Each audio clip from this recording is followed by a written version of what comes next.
Everyone, welcome to my channel. તો દોસ્તો, આજે આપણે બનાવીશું ગુજરાતી સ્ટાઇલ મકાઈનો રોટલો. તો એના માટે આપણે પહેલાં મકાઈનો લોટ લઈશું, એમાં મીઠું એડ કરીશું. હવે તેને સારી રીતે મિક્સ કરીને થોડું ગરમ પાણી કરીશું નવશેકું. તેને થોડું લોટમાં એડ કરીને આપણે લોટ બાંધીશું.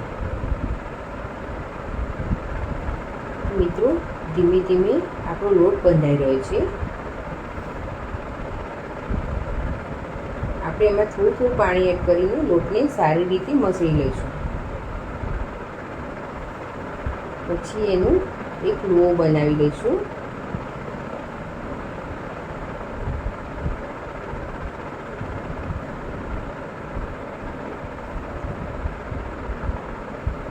તેને આપણે બંને હાથોથી ગોળ ગોળ રાઉન્ડ શેપમાં થોડું થેપી લઈશું.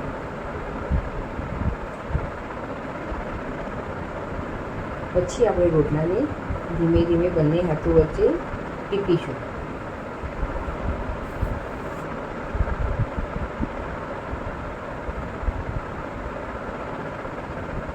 તો મિત્રો, તમે જોઈ શકો છો, મકાઈનો રોટલો બનાવવો એકદમ સહેલો જ છે.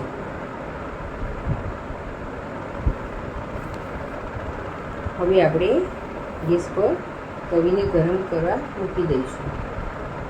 જ્યારે તવી ગરમ થઈ જાય ત્યારે આપણે તેમાં રોટલો રાખી દઈશું. હવે આપણે રોટલાને બંને બાજુથી સરસ શેકી લઈશું.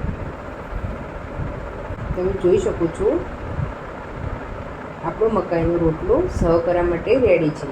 તેના ઉપર આપણે ઘી લગાવી દઈશું.